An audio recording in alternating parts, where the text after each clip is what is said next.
L. Es deber del Estado y de toda comunidad educativa promover el desarrollo profesional y respeto de los docentes y asistentes de la educación. 24. La libertad de enseñanza. A. La libertad de enseñanza comprende el derecho de las personas de abrir, organizar y mantener establecimientos educacionales, así como de crear y desarrollar proyectos e idearios educativos, sin otras limitaciones que las impuestas por la moral, el orden público y la seguridad del país. B. La libertad de enseñanza existe para garantizar a las familias, a través de los padres o tutores legales, según sea el caso, el derecho preferente y el deber de educar a sus hijos o pupilos, de escoger el tipo de educación, y de enseñarles por sí mismos o de elegir para ellos el establecimiento de enseñanza que estimen de acuerdo con sus convicciones morales o religiosas. Asimismo, garantiza a toda persona la elección del establecimiento educacional de su preferencia. C. La enseñanza estatal y la reconocida oficialmente no podrá orientarse a propagar tendencia político-partidista alguna. D.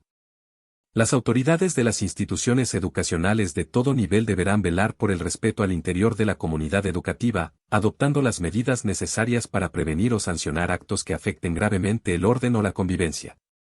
La ley contemplará las facultades y atribuciones necesarias para el ejercicio de este deber, así como las responsabilidades por su incumplimiento. E. El Estado deberá garantizar la continuidad del servicio educativo en sus establecimientos educacionales. F. El Estado respeta la autonomía de las instituciones de educación superior. G. Los establecimientos educacionales tendrán la libertad para determinar sus contenidos curriculares conforme a la identidad e integridad de su proyecto. Sin perjuicio de lo anterior, el Estado fijará contenidos mínimos para la educación parvularia, básica y media, los que no implicarán el uso de un porcentaje mayor a la mitad de las horas lectivas al momento de impartirlos, a fin de garantizar la autonomía y diversidad educativa. Con todo, el Estado elaborará un programa con contenidos mínimos que comprenda el uso de la totalidad de la jornada escolar, al que podrán adherirse libremente, de manera parcial o total, los establecimientos educacionales. H. Una ley de quórum calificado establecerá los requisitos mínimos que deberán exigirse en cada uno de los niveles de la enseñanza básica y media y señalará las normas objetivas, de general aplicación, que permitan al Estado velar por su cumplimiento. Dichos requisitos deberán ser razonables y estarán referidos únicamente a conocimientos esenciales y compatibles con la pluralidad de proyectos educativos. Del mismo modo, dicha ley establecerá los requisitos para el reconocimiento oficial de los establecimientos educacionales de todo nivel. Y el Estado promoverá la diversidad de proyectos educativos a nivel local y regional. 25. El derecho a la cultura. A. El Estado resguarda el derecho a participar en la vida cultural y científica. Asimismo, protege la libertad creativa, su libre ejercicio y su difusión, promueve el desarrollo y la divulgación del conocimiento, de las artes, las ciencias, la tecnología y el patrimonio cultural, y facilita el acceso a los bienes y servicios culturales. B. El Estado reconoce la función que este derecho cumple en la realización de la persona y en el desarrollo de la comunidad, promoviéndola a través de la colaboración entre el Estado y la sociedad civil. C. El Estado promoverá la relación armónica y el respeto de todas las manifestaciones de la cultura. Asimismo, fomentará la actividad cultural mediante distintos mecanismos de financiamiento, considerando la diversidad local y regional, y garantizando la debida pluralidad de visiones. 26. El derecho al trabajo decente, a su libre elección y libre contratación. A. El derecho al trabajo decente consiste en el acceso a condiciones laborales equitativas, la seguridad y salud en el trabajo, así como a una remuneración justa, al descanso y la desconexión digital, con pleno respeto de los derechos fundamentales del trabajador en el marco de la relación laboral. La ley establecerá las condiciones para el ejercicio de este derecho. B. La ley promoverá la conciliación de la vida personal, familiar y laboral en el ejercicio del derecho al trabajo decente. C. Se prohíbe cualquier discriminación arbitraria que no se base en la capacidad o idoneidad personal, sin perjuicio de que la ley pueda exigir la nacionalidad chilena o límites de edad para determinados casos. Asimismo, se proscribe la discriminación arbitraria en materia de retribución por trabajo de igual valor y con el mismo empleador, especialmente entre hombres y mujeres, de conformidad con la ley. D. Ninguna clase de trabajo está prohibida, salvo el trabajo infantil y aquellos que una ley declare opuestos a la moral, a la seguridad, a la salubridad pública o al interés de la nación. Ninguna ley o disposición de autoridad pública podrá exigir la afiliación a organización o entidad alguna como requisito para desarrollar una determinada actividad o trabajo, ni la desafiliación para mantenerse en estos. La ley determinará las profesiones que requieren grado o título universitario y las condiciones que deben cumplirse para ejercerlas. 27. La libertad sindical. Esta comprende el derecho a la sindicalización y a la huelga ejercida dentro del marco de la negociación colectiva. A. El derecho a la sindicalización comprende la facultad de los trabajadores para constituir las organizaciones sindicales y afiliarse a la de su elección, y de ejercer en dichas organizaciones la adecuada autonomía para el cumplimiento de sus fines específicos en los casos y formas que señale la ley. B. Nadie puede ser obligado a afiliarse a una organización sindical o a desafiliarse de ella. Los trabajadores gozarán de una adecuada protección en contra de los actos de discriminación antisindical en relación con su empleo. C. La negociación colectiva con la empresa en que laboren es un derecho de los trabajadores, salvo los casos en que la ley expresamente no permita negociar. La ley establecerá las modalidades de la negociación colectiva y los procedimientos adecuados para lograr en ella una solución justa y pacífica. La ley señalará los casos en que la negociación colectiva deba someterse a arbitraje obligatorio, el que corresponderá a tribunales especiales de expertos cuya organización y atribuciones se establecerán en ella. D. No podrán declararse en huelga los funcionarios del Estado ni de las municipalidades. Tampoco podrán hacerlo las personas que trabajen en corporaciones o empresas, cualquiera que sea su naturaleza, finalidad o función, que atiendan servicios de utilidad pública o cuya paralización cause grave daño a la salud, al abastecimiento de la población, o a la economía o seguridad del país. La ley establecerá los procedimientos para determinar las corporaciones o empresas cuyos trabajadores estarán sometidos a la prohibición del presente literal. E. Las organizaciones sindicales gozarán de personalidad jurídica por el solo hecho de registrar sus estatutos y actas constitutivas, en conformidad con la ley. 28. El derecho a la seguridad social. A. El Estado garantiza el acceso a prestaciones básicas y uniformes, establecidas por la ley, sea que se otorguen a través de instituciones públicas o privadas, resguardando a las personas de las contingencias de vejez, discapacidad, muerte, enfermedad, embarazo, maternidad, paternidad, cesantía, accidentes y enfermedades laborales, sin perjuicio del establecimiento de otras contingencias o circunstancias fijadas en la ley. La ley podrá establecer cotizaciones obligatorias. B. Cada persona tendrá propiedad sobre sus cotizaciones previsionales para la vejez y los ahorros generados por estas, y tendrá el derecho a elegir libremente la institución, estatal o privada, que los administre e invierta. En ningún caso podrán ser expropiados o apropiados por el Estado a través de mecanismo alguno. C. El Estado regulará y supervigilará el adecuado ejercicio del derecho a la seguridad social, de conformidad con la ley. D. Las leyes que regulen el ejercicio de este derecho serán de quórum calificado. 29. El derecho a la vivienda adecuada. A. El Estado promoverá, a través de instituciones estatales y privadas, acciones tendientes a la satisfacción progresiva de este derecho, con preferencia de acceso a la vivienda propia, de conformidad con la ley. B.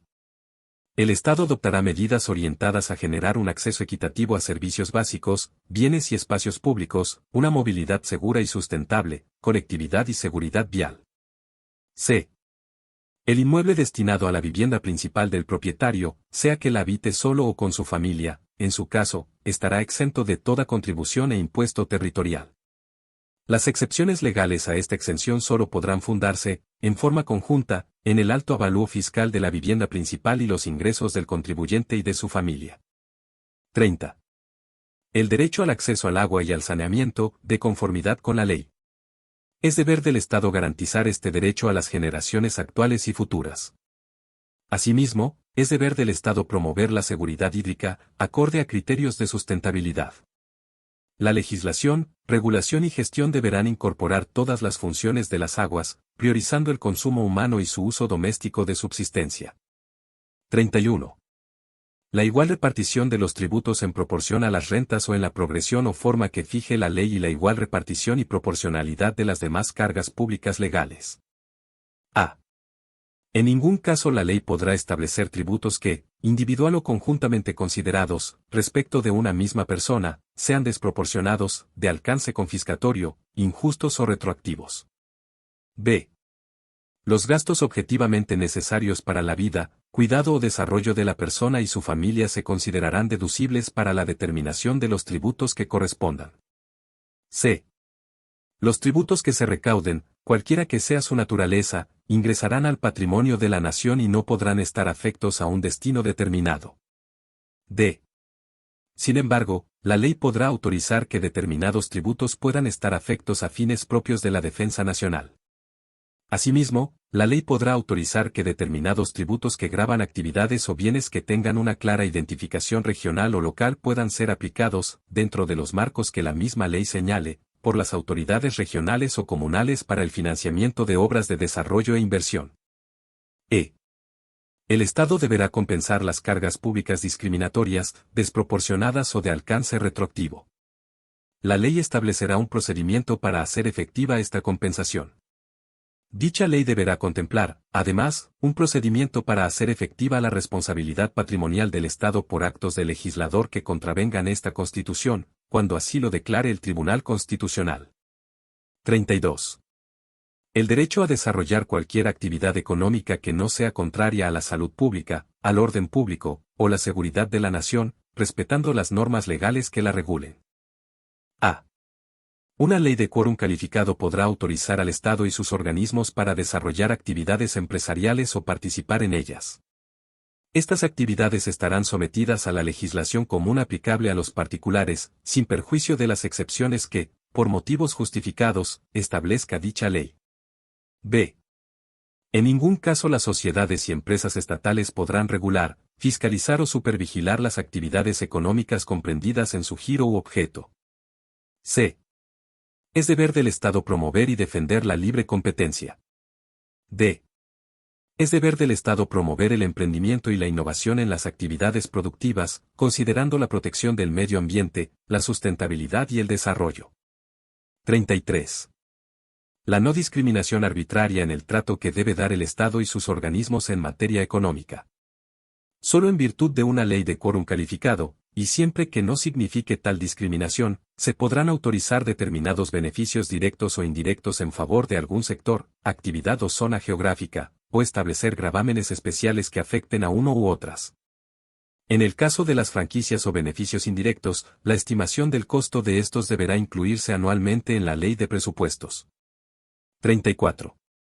La libertad para adquirir el dominio de toda clase de bienes, excepto aquellos que la naturaleza ha hecho comunes a todas las personas o que deban pertenecer a la nación toda y la ley lo declare así. Lo anterior es sin perjuicio de lo prescrito en otros preceptos de esta Constitución.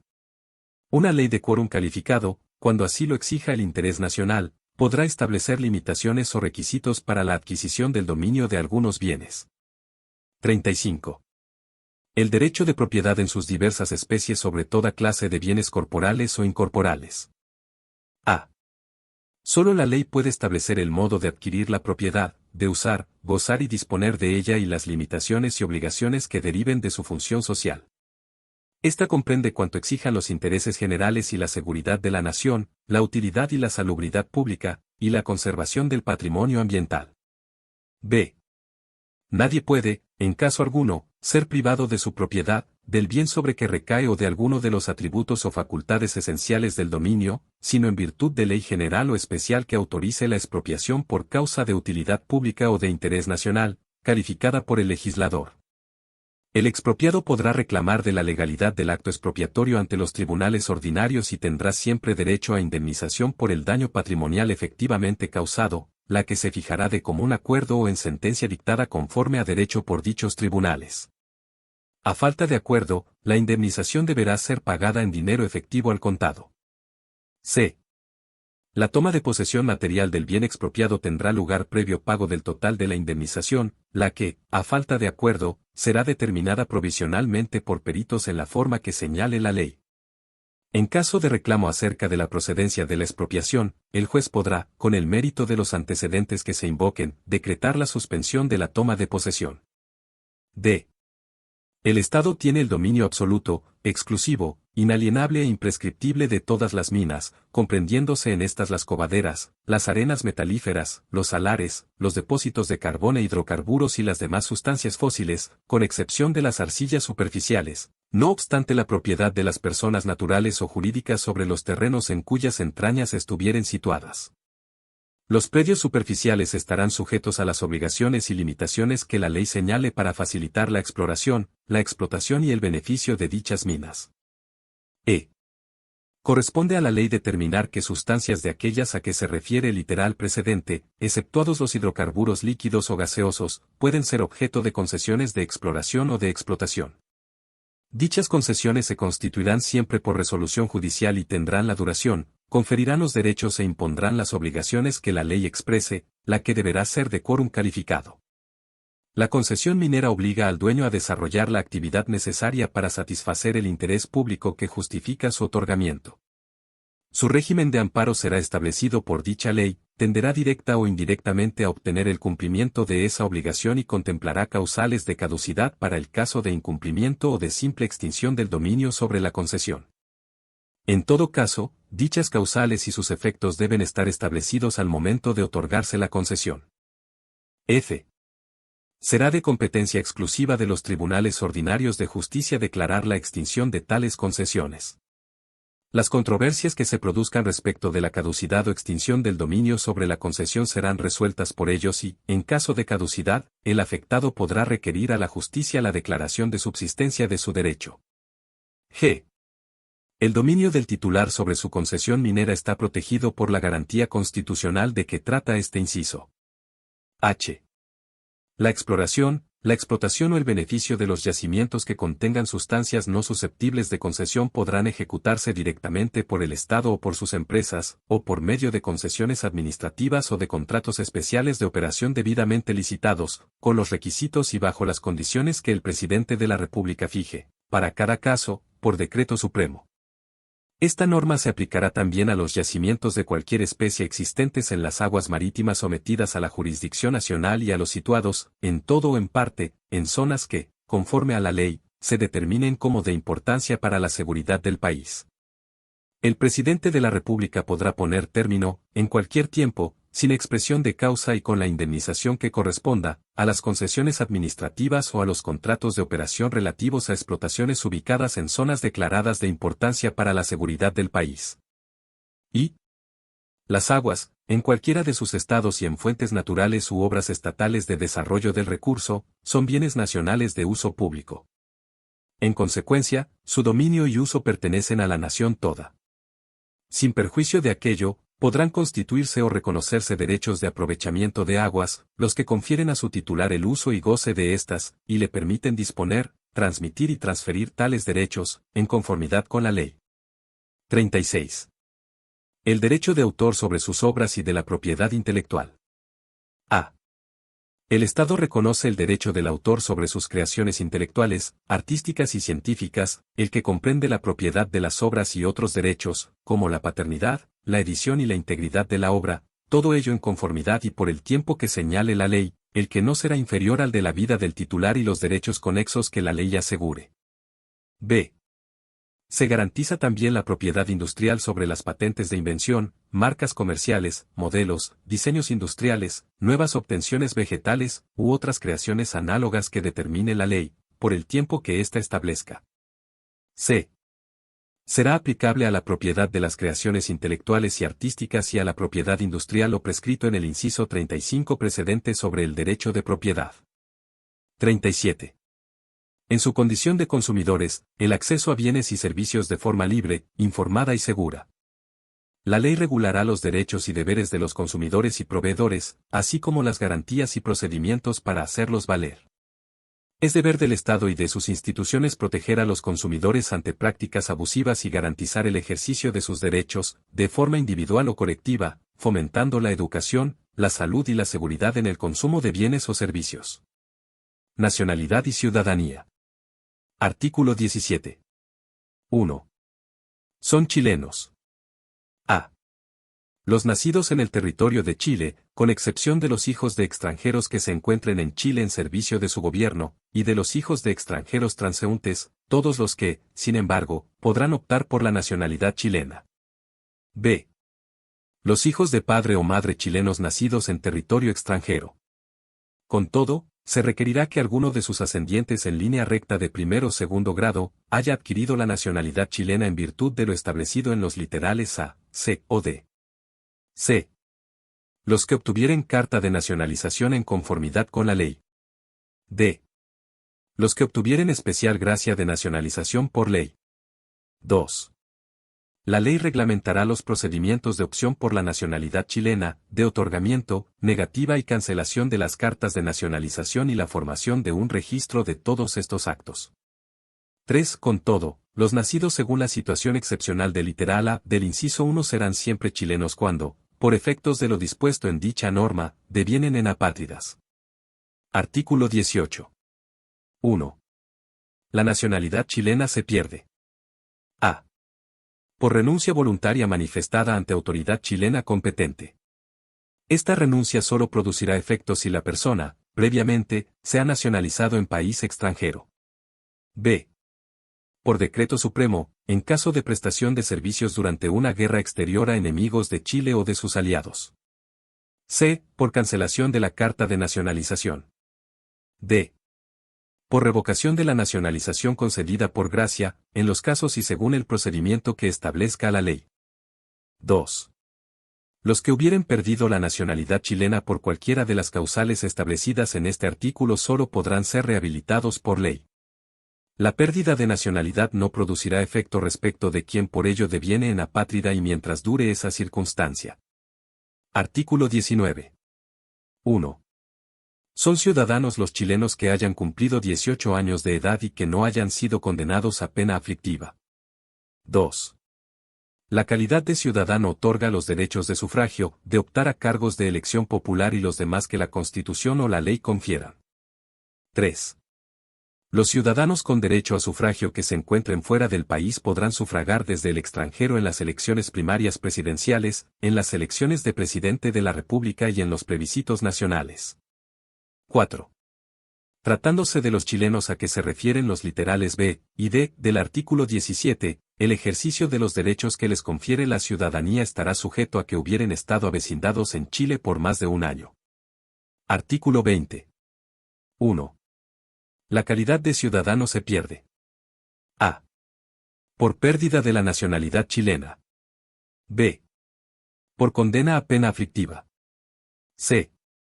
Por condena por delitos que la ley califique como conducta terrorista y los relativos al tráfico de estupefacientes, trata o tráfico de personas, así como los cometidos por autoridades o funcionarios públicos en el ejercicio de sus funciones, y que hubieren merecido, además, pena aflictiva. 2. Los que hubieren perdido la ciudadanía por la causal indicada en el literal B, la recuperarán en conformidad con la ley una vez extinguida su responsabilidad penal. Los que la hubieren perdido por las causales previstas en el literal C, podrán solicitar su rehabilitación al Senado, una vez cumplida su condena. Artículo 21. 1. Los extranjeros avecindados en Chile por más de 5 años, que posean residencia definitiva vigente y que cumplan con los requisitos que esta Constitución establece, podrán ejercer el derecho de sufragio en los casos y formas que determine la ley. 2. Los nacionalizados en conformidad con el literal C del artículo 17 tendrán opción a cargos públicos de elección popular solo después de 5 años de estar en posesión de sus cartas de nacionalización. Artículo 22. El derecho a optar a cargos de elección popular se suspende únicamente por hallarse la persona acusada por delito que merezca pena aflictiva.